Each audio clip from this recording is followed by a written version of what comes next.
슬기로운 교행생활.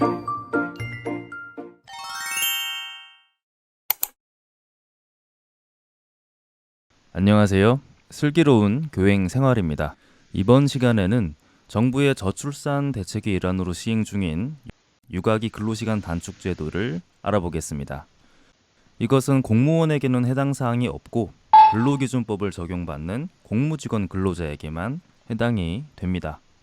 만 8세 이하 또는 초등학교 2학년 이하의 자녀가 있는 근로자는 남녀 고용 평등 및 일가정 양립 지원에 관한 법률과 동법 시행령에 의거해서 근로시간을 단축할 수 있습니다.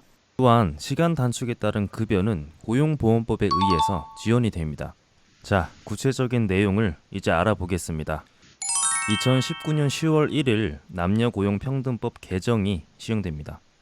육아기 근로 단축 시간은 기존 하루 2시간에서부터 5시간까지 사용 가능했던 것을 하루 1시간에서부터 5시간으로 확대를 했습니다.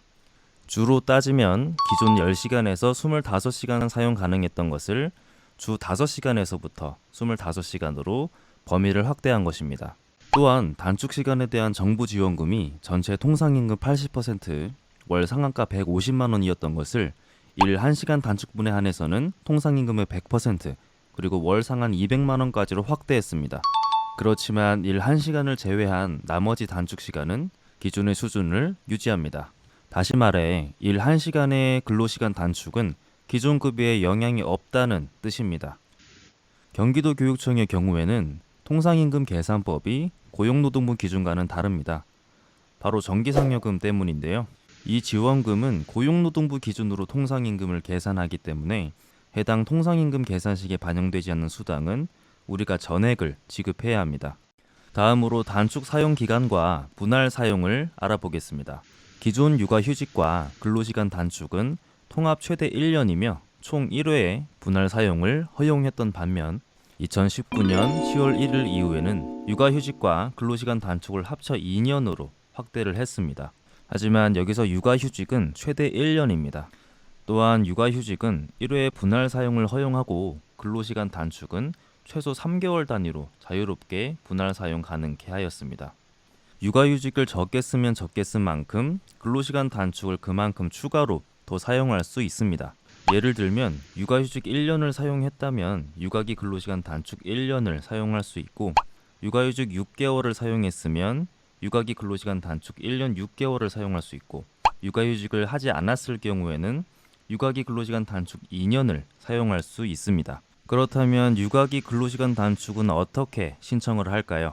신청자는 육아기 근로시간 단축을 시작하려는 날 30일 전까지 사업주에게 필수 내용을 적은 문서를 제출합니다.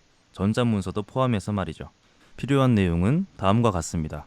육아기 근로시간 단축 기간 중 양육하는 대상인 자녀의 성명, 생년월일, 그리고 단축 개시 예정일, 근로시간 단축을 종료하려는 날, 근로시간 단축 중 근무 개시 시각 및 근무 종료 시각, 근로시간 단축 신청 연월일, 신청인 등에 대한 사항입니다. 복무 처리는 이렇습니다. 나이스 특별휴가 육아시간으로 신청하고 사유 또는 용무에 육아기 근로시간 단축 신청이라고 기재합니다. 단축 사용시간은 자유롭습니다. 늦게 출근, 일찍 퇴근은 물론 근무시간 중에도 모두 활용이 가능합니다. 대상 여부에 대한 확인은 나이스 가족사항, 출생증명서 또는 주민등록 등본을 살펴보아야 합니다. 해당 사유가 생겼을 때 급여 담당자는 근로자가 나이스로 증빙 서류를 첨부해서 근로시간 단축을 신청한 내역을 확인하고 조정된 근로시간에 맞게 보수를 지급하면 됩니다. 예를 들어 8시간 근로자가 1시간 육아기 근로시간 단축을 할 경우에는 임금의 7시간분을 학교가 지급하고 나머지 1시간에 대한 것은 고용노동부가 지급합니다.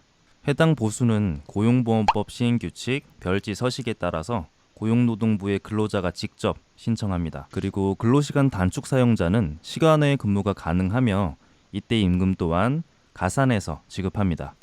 예를 들어 기존 8시간 근로자가 8시간 이후 근로하면 연장 근로수당이 지급되는 것처럼 2시간 단축 후 6시간 근로를 하게 되면 6시간 이후 연장 근로수당을 지급하는 것입니다. 다음은 여러분이 혼동하기 쉬운 임신기 근로시간과 비교해서 설명하겠습니다.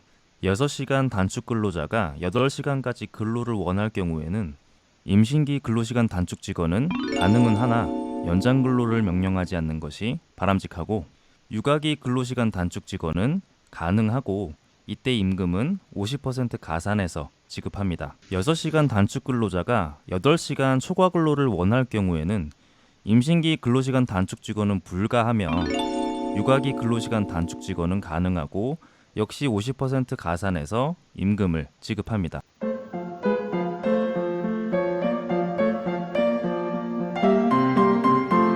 정리하자면 그간 만 8세 이하 또는 초등학교 2학년 이하 자녀를 둔 근로자는 육아휴직과 육아기 근로시간 단축을 모두 포함해서 최대 1년의 범위 내에서 사용할 수 있었습니다. 그런데 2019년 10월 1일부터는 육아휴직 1년과 별도로 육아기 근로시간 단축을 1년간 보장하고, 육아휴직 미사용 기간은 육아기 근로시간 단축 제도로 대체해서 사용을 할 수 있게 되었습니다. 육아기 근로시간 단축만 사용할 경우에는 최대 2년까지 가능하며, 육아기 근로시간 단축은 최소 3개월 단위로 횟수에 제한 없이 분할 사용이 가능합니다. 또한 임금에 삭감 없는 하루 1시간 육아기 근로시간 단축도 실현되었습니다. 과거 1일 2시간에서 5시간까지 근로시간 단축이 가능했으나 앞으로는 1시간 단축도 허용이 되며, 그 1시간 단축분에 대해서는 통상임금의 100%가 지급됩니다. 다만 이러한 개정사항은 2019년 10월 1일 이후에 사용하는 근로자부터 적용을 하고, 9월 30일 이전에 기존 사용기간을 모두 사용한 근로자는 적용 대상이 아닙니다. 자, 이제 육아기 근로시간 단축 조금 이해되셨나요? 근로자가 이를 신청하려 할 때 그게 뭐예요? 하던 저처럼 해당 사례가 없는 경우는 잘 모르실 것 같아서 영상을 제작하게 됐습니다. 도움이 되셨기를 바라고 교육행정급여 담당자분들을 늘 응원합니다. 감사합니다.